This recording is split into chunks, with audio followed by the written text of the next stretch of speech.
Welcome once again, my friends, and thank you for stopping by to listen to an old storyteller. Today we have a story from Japan, and the title of this story is How Tajima Shume Was Tormented by a Devil of His Own Creation.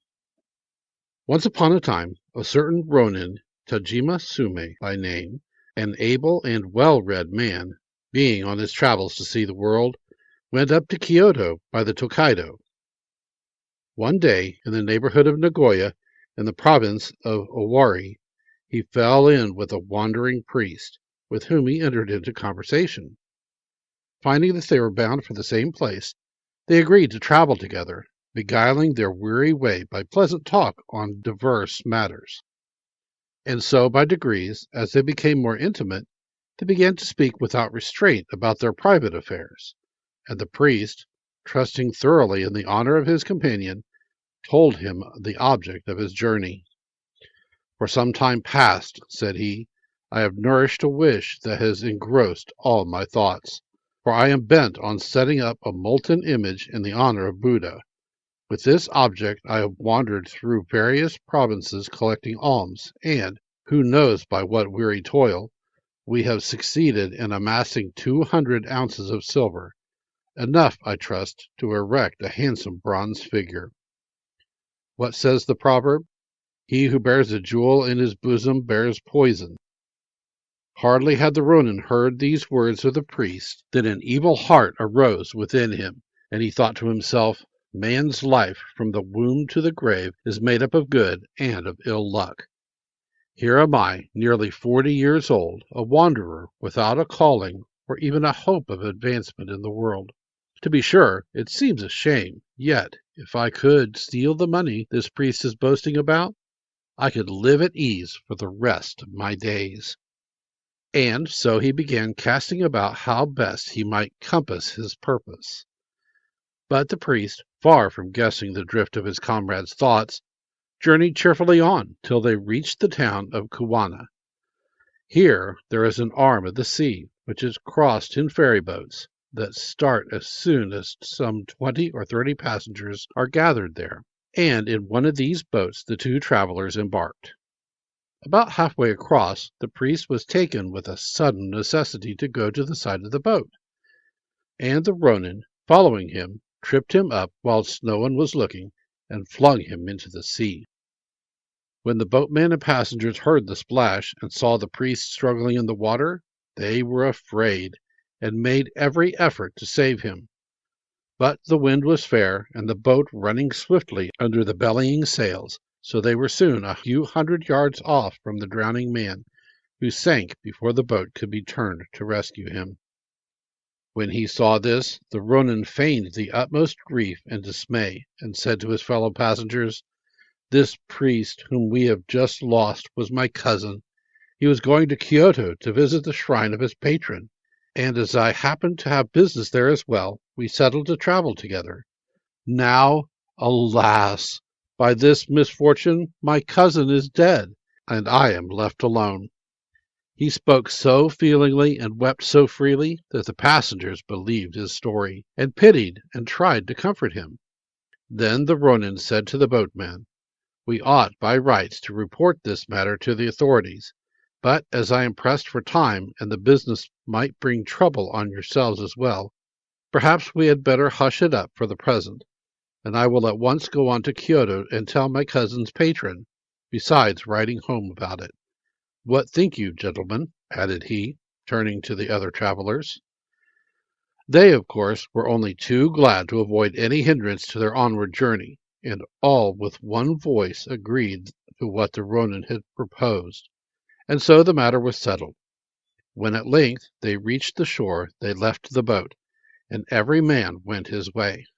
But the Ronin, overjoyed in his heart, took the wandering priest's luggage, and putting it with his own, pursued his journey to Kyoto.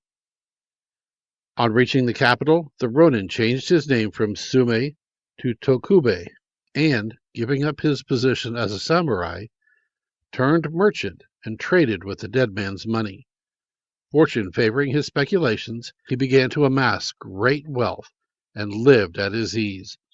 denying himself nothing, and in course of time he married a wife who bore him a child. Thus the days and months wore on, till one fine summer's night, some 3 years after the priest's death, Tokube stepped out onto the veranda of his house to enjoy the cool air and the beauty of the moonlight. Feeling dull and lonely, he began musing over all kinds of things, when on a sudden the deed of murder and theft, done so long ago, vividly recurred to his memory, and he thought to himself, "Here am I, grown rich and fat on the money I wantonly stole. Since then all has gone well with me, yet had I not been poor, I had never turned assassin nor thief. Woe betide me! What a pity it was!" And as he was revolving the matter in his mind, a feeling of remorse came over him, in spite of all he could do. While his conscience thus smote him, he suddenly, to his utter amazement, beheld the faint outline of a man standing near a fir tree in the garden. On looking more attentively, he perceived that the man's whole body was thin and worn, and the eyes sunken and dim. And in the poor ghost that was before him, he recognized the very priest whom he had thrown into the sea at Kuwana. Chilled with horror, he looked again, and saw that the priest was smiling in scorn.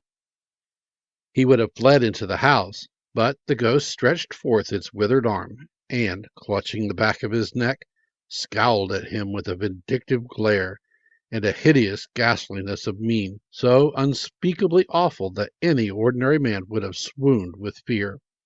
But Tokube, the tradesman though he had once been a soldier, and was not easily matched for daring. So he shook off the ghost, and, leaping into the room for his dirk, laid about him boldly enough. But, strike as he would, the spirit, fading into the air, eluded his blows, and suddenly reappeared, only to vanish again. And from that time forth Tokube knew no rest, and was haunted night and day. At length, undone by such ceaseless vexation, Tokube fell ill, and kept muttering, "Oh, misery, misery! The wandering priest is coming to torture me." Hearing his moans and the disturbance he made, people in the house fancied he was mad, and called in a physician, who prescribed for him. But neither pill nor potion could cure Tokube, whose strange frenzy soon became the talk of the whole neighborhood.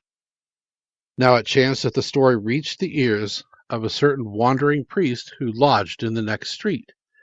When he heard the particulars, this priest gravely shook his head, as though he knew all about it, and sent a friend to Tokube's house to say that a wandering priest dwelling hard by had heard of his illness, and, were it never so grievous, would undertake to heal it by means of his prayers. And Tokube's wife, driven half wild by her husband's sickness, lost not a moment in sending for the priest, and taking him into the sick man's room.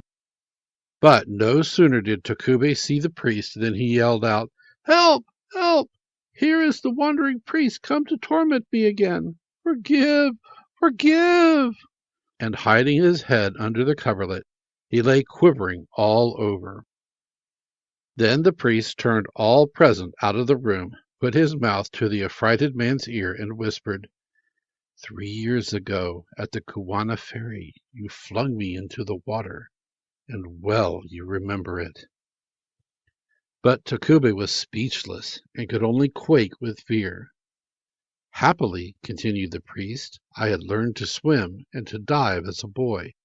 So I reached the shore, and, after wandering through many provinces, succeeded in setting up a bronze-figured Buddha, thus fulfilling the wish of my heart. On my journey homewards, I took a lodging in the next street, and there heard of your marvelous ailment. Thinking I could divine its cause, I came to see you, and am glad to find I was not mistaken. You have done a hateful deed, but am I not a priest, and have I not forsaken the things of this world? And would it not ill become me to bear malice? Repent, therefore, and abandon your evil ways. To see you do so I should esteem the height of happiness. Be of good cheer now, and look me in the face, and you will see that I am really a living man, and no vengeful goblin come to torment you." Seeing he had no ghost to deal with, and overwhelmed by the priest's kindness, Takube burst into tears and answered, "Indeed, indeed, I don't know what to say. In a fit of madness I was tempted to kill and rob you. Fortune befriended me ever after, but the richer I grew, the more keenly I felt how wicked I had been, and the more I foresaw that my victim's vengeance would some day overtake me. Haunted by this thought, I lost my nerve, till one night I beheld your spirit, and from that time forth fell ill. But how you managed to escape and are still alive is more than I can understand." "A guilty man," said the priest with a smile, "shudders at the rustling of the wind or the chattering of a stork's beak. A murderer's conscience preys upon his mind till he sees what is not. Poverty drives a man to crimes which he repents of in his wealth.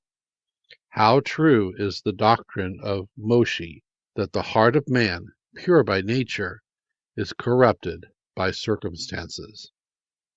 Thus he held forth, and Tokube, who had long since repented of his crime, implored forgiveness, gave him a large sum of money, saying, "Half of this is the amount I stole from you 3 years since. The other half I entreat you to accept as interest, or as a gift."